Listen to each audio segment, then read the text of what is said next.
Waktu menuju pemilihan presiden dan calon wakil presiden 2024 sudah semakin dekat. Tensi politik semakin tinggi, bahkan tak jarang saling sindir antar pasangan calon dan para tim suksesnya pun tak terhindarkan.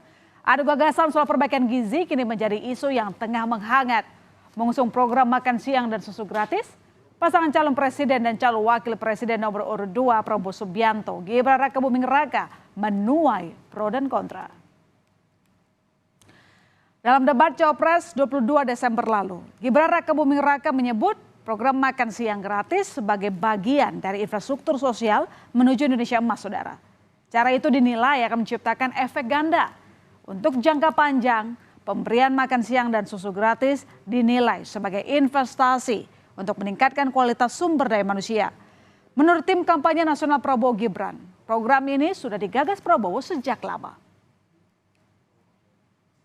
Siang gratis ini adalah investasi menuju Indonesia Emas. Program makan siang gratis 400T ini adalah stimulan untuk ibu-ibu, warteg-warteg, warung-warung, catering-catering yang ada di daerah.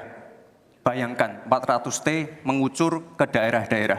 Semua ibu-ibu ikut memasak makan siang untuk anak-anak kita. Itu Pak yang saya maksud dengan infrastruktur sosial. Namun program makan siang dan susu gratis yang diusung pasangan Cawapres Prabowo Gibran disindir pihak pasangan calon presiden dan calon wakil presiden nomor urut 3 Ganjar Pranowo dan Mahfud MD. Program itu dinilai menghabiskan anggaran sementara masih banyak fasilitas kesehatan belum memadai. Mahfud bahkan mempertanyakan prospek program yang disebut akan menelan anggaran kurang lebih 400 triliun rupiah. Ia juga bilang pasangan Ganjar Mahfud juga punya program untuk perbaikan gizi yang katanya akan lebih memberdayakan masyarakat. Makan siang gratis itu menurut bagus lah, tetapi prospeknya apa? Gitu. Kita lebih dari itulah. Orang tidak hanya dikasih ikan, tapi diberi pancingnya. Sementara Capres nomor urut 3 Ganjar Pranowo sempat menyinggung tentang program makan siang gratis dibandingkan dengan program internet gratis yang tengah digaungkan pasangan Ganjar Mahfud. Ia menyebut sejumlah masyarakat yang pernah ia tanya lebih memilih internet gratis karena bisa menunjang komunikasi. Harapannya dengan internet gratis bisa meningkatkan akses informasi terutama bagi pelajar maupun pelaku UMKM.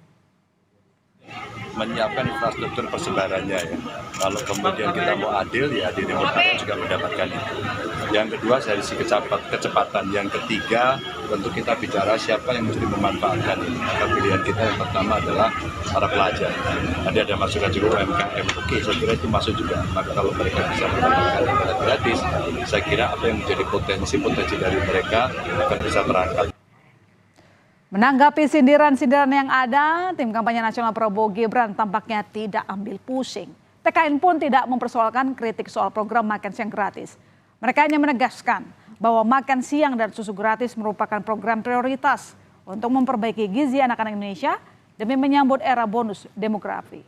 Atas pernyataan Cawapres nomor urut 3 Mahfud MD tentang prospek program makan siang dan susu gratis, Cawapres nomor urut 2 Gibran Rakabuming Raka hanya berkomentar singkat. Yang katanya makan siang nggak prospek itu gimana Mas? Tanggapan dari Mas? Ya terima kasih masukannya Pak. Mas terkait panggilan Bawaslu tanggal 2 gimana Mas? Saudara, kembali pada pernyataan Cawapres nomor urut 3 Mahfud MD yang bilang pihaknya punya program gastronomi yang disebut-sebut sebagai program tandingan dari program makan siang dan susu gratis milik pasangan Prabowo dan juga Gibran. Arti kata gastronomi sendiri yakni berkaitan dengan seni menyiapkan hidangan yang lezat. Melalui makna itulah, tim pemenang nasional Ganjar Mahfud menjelaskan bahwa melalui program gastronomi, asupan gizi akan dibuat beragam sesuai potensi pangan yang ada di masyarakat. Menurut Mahfud, ini akan menjadi bagian dari program jangka panjang.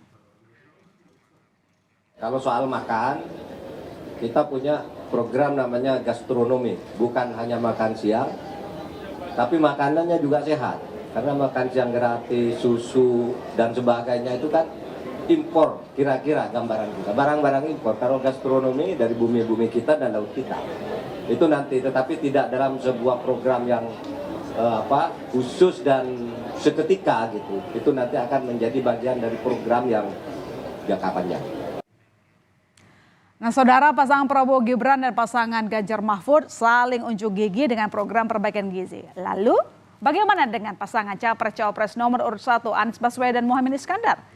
Sedikit berbeda dengan kedua pasangan calon lainnya, Anies Imin justru muncul dengan ide tunjangan untuk ibu hamil. Karena kesehatan anak dinilai bermula dari kesehatan para calon ibu.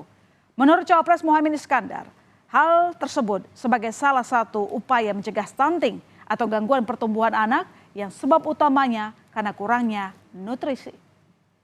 Saya mengusulkan ibu hamil mendapatkan tunjangan khusus. Itu ada yang bilang, nanti kalau diumumkan itu banyak orang-orang ingin hamil, maka wajib hukumnya negara memperhatikan keturunan sampai mulia hidupnya. Dan saudara, jelang debat ketiga Minggu 7 Januari 2024, ketiga pasangan Capres-Cawapres kini semakin belak-belakan. Debat ketiga nanti yang bertemakan pertahanan, keamanan, hubungan internasional, dan geopolitik akan diikuti oleh para calon presiden.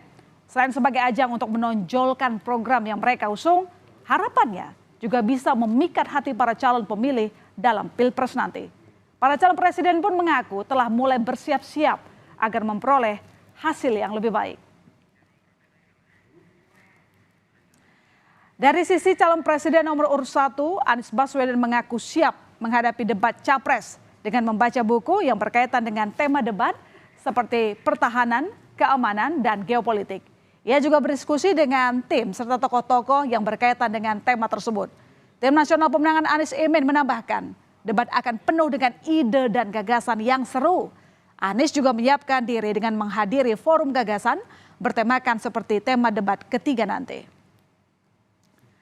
Sementara, Wakil Ketua Tim Kampanye Nasional Habibur Rahman memastikan tema debat kali ini akan menguntungkan Capres nomor urut 2, Prabowo Subianto. Prabowo disebut tidak melakukan persiapan khusus, namun akan fokus menyampaikan gagasan-gagasan terkait pertahanan dan geopolitik. Yang menyebut Prabowo akan berusaha meyakinkan masyarakat bahwa Indonesia butuh pemimpin berani di kancah internasional. Nah, bagaimana dengan Capres nomor urut 3 Ganjar Pranowo? Menurut Ganjar, ada sejumlah isu pertahanan keamanan yang krusial dan perlu dibahas dalam debat. Antara lain, kesiapan transisi alutsista, industri pertahanan dalam negeri, hingga perlindungan pekerja migran. Ganjar mengaku siap dan tak gentar, meski dua capres lainnya mengaku menguasai tema debat kali ini. Semakin mendekati Pilpres, maka semakin penasaran pula masyarakat terhadap program dan sosok para kandidat Capres-Cawapres. Satu persatu program unggulan para pasangan calon dikritisi, bukan hanya oleh rakyat, namun juga oleh sesama peserta Pilpres. Para capres yang akan berlaga dalam debat ketiga Minggu nanti diharapkan bisa menyampaikan ide-ide mereka dengan lebih jelas. Dan tentunya siapapun yang menjadi pemenang dapat merealisasikan janji-janji mereka.